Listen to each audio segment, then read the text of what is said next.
18. Okay. So I got locked when I was 18. I already knew something was going on with, like, God was giving me. You're too young to understand. Yeah, I was too young to understand. I was 18. I was running around in the neighborhood. I was just doing what I was doing. So when I got locked up, I went. Yeah, no, it wasn't even a bad influence. Just basically, I was lost. Cause I had places to go. I could have went home to my mom.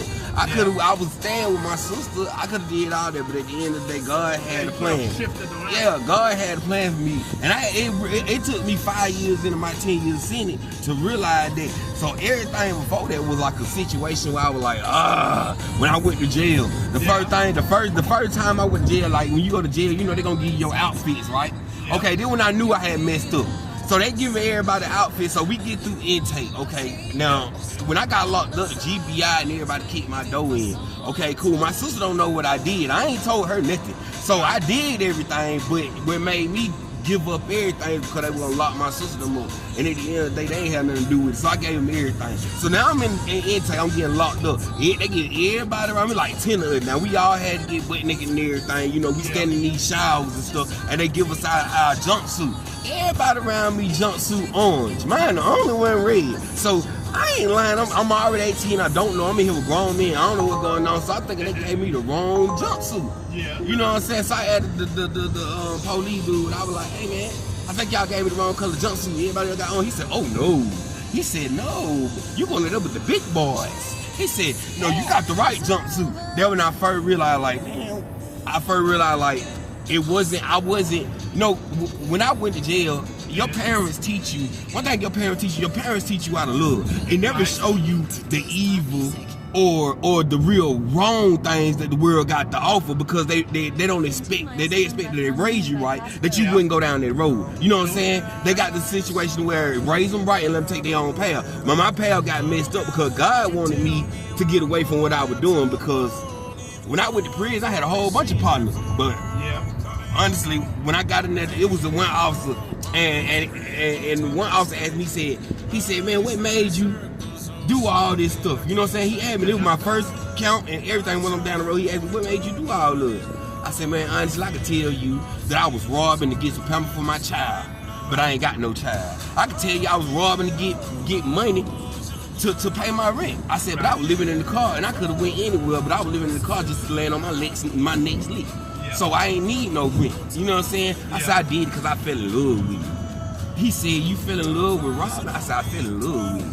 I said, man, I said, hey, you know how it feels to have a Rambo type dude just all in your face, and you might feel some type of way, but when you put that pistol on, that big old gorilla turns into a pussycat.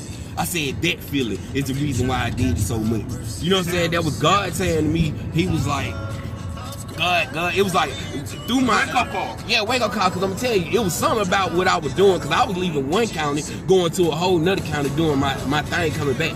Okay, what messed me up is, okay, I got locked up May 11, 2006. I knew I had to get out the hood. It was like God trying to tell me to get out the hood. So what I did was, I said I don't want to rob no more. I wanted to start, so I wanted to live, but I knew that I was finna die. It was something about being where I was. I knew something was finna happen to me, and he was giving me a whole bunch of signs. So what I did was, like, I went and called the military. I was trying to go to the army. You know what I'm saying? To get out of the hood. It was like I was trying to get away from what I was in.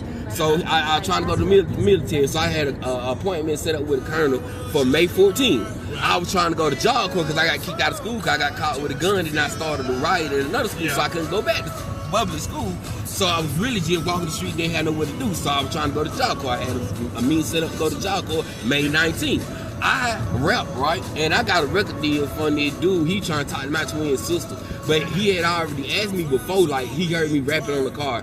And he's like, do I rap? I like, nah. So he started talking to my sister. She brought him over there to me. And he was like, man, why you tell me you couldn't rap? I said, man, I don't know you. I said, I won't tell you anything. I don't know you. And then next thing you know, he come to find out he had this record label called VTS or whatever.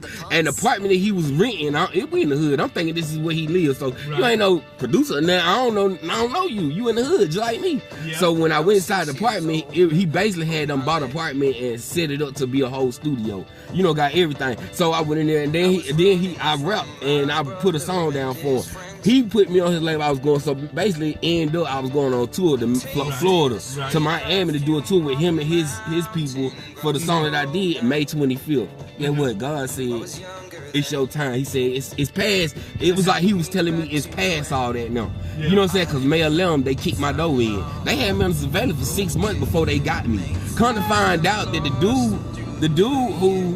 dude who I did my situation with, he got caught on a whole nother case, a possession case.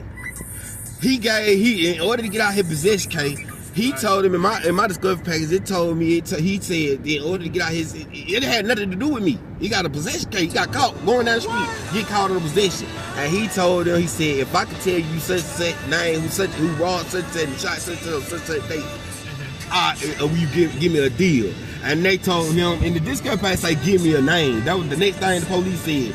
And then when he did that, okay, that's when the surveillance started. But he got caught up with the people I got into it with, and he got caught up and told on me again. So therefore, a hit got put out on me. So then the police said they couldn't wait no more. They had to kick my door in. So they had to go before time. See, if they would have waited, I would have got away. I probably would have been dead now, because that's what I realized.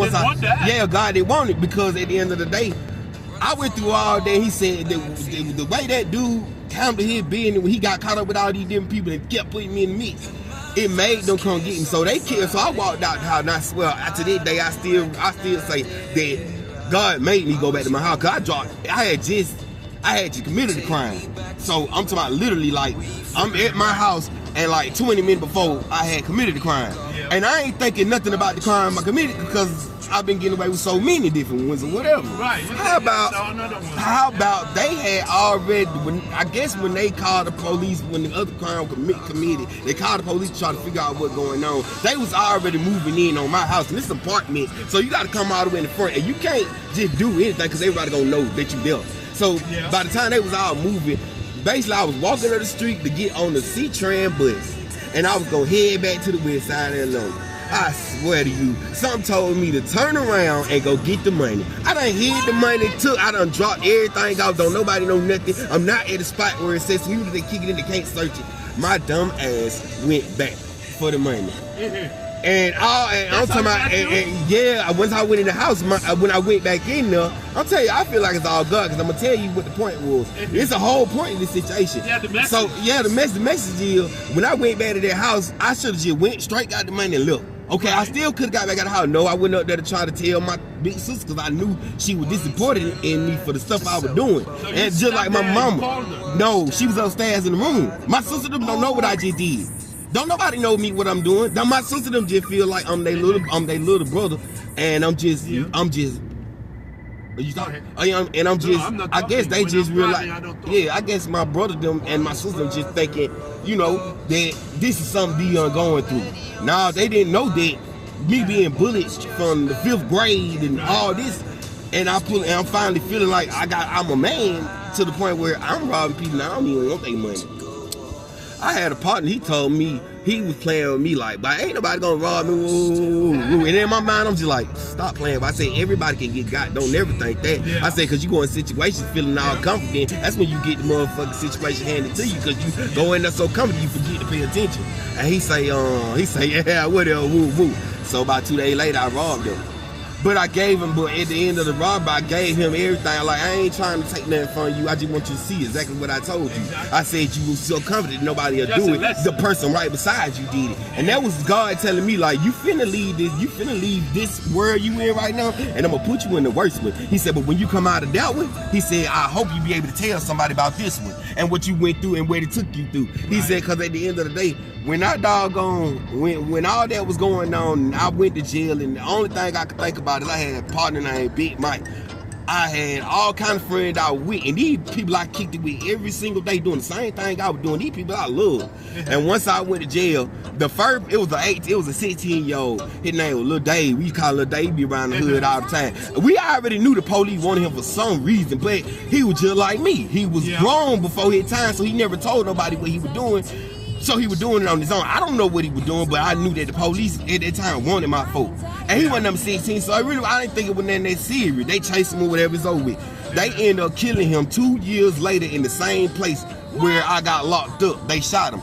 Okay, that was my first situation where I felt like, dang, he gone. Then over the years, in 5 years, I was getting in trouble every time I got mad because I didn't know what to do. My first 5 years, I stayed in the hole for stabbing or fighting the police or throwing somebody or trying to murk something. Yeah. It's because I was so scared. Survival. If they call it in prison, they're going to say fight or flight. Okay, cool. So the whole moral of that story is about 5 years, I realized that God took me through all that to get me away. Because if he would have kept me there any longer, I would have been the same. I would have been the same place my friends are. I would never been here no more. I done got killed out there.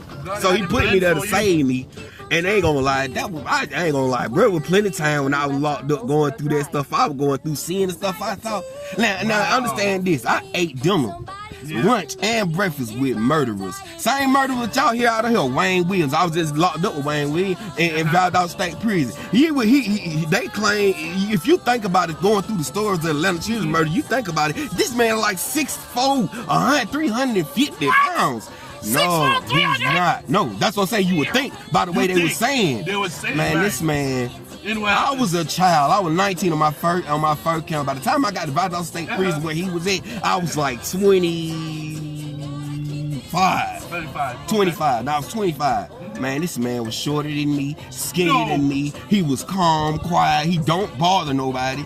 And it's just like that's just one person. You got somebody named Candyman. He did more murders than Atlanta Children's murder, but nobody ever heard about him. See, what I mean is God took me from this world and put me in hell to show me where people's minds at. Like, you doing this and you're not doing it for a certain reason. You're doing it because your mind telling you to do it because you was tired of being bullied, or you was tired of being the one who let people push you over. To when you got a taste of being able to be the one to push you over, you start pushing too hard. You know what I'm saying? Yeah. He said, I'm gonna sit you down. He said, because God, he said, I give my toughest battle to my strongest soldier. He said, you got a story. He said, but first you got to go through the pain. He said, when you come out of this, you're gonna be feeling the road from the ashes. And I was like, yeah, alright. That's what I'm saying to myself, like, yeah, alright. So get what though? But you wanna know something? That wasn't even the worst part of my time. The worst part of my time was when I put people in situations that didn't deserve it, and I knew they didn't deserve it, and I know their life is in the balance, and I got the choice to say, okay, this what finna happen, or that what finna happen. And sometimes I made the right choices, as in prison politics, but as in morals and conscience, I made the wrong choices. Wow. Yeah. But guess what? You here now.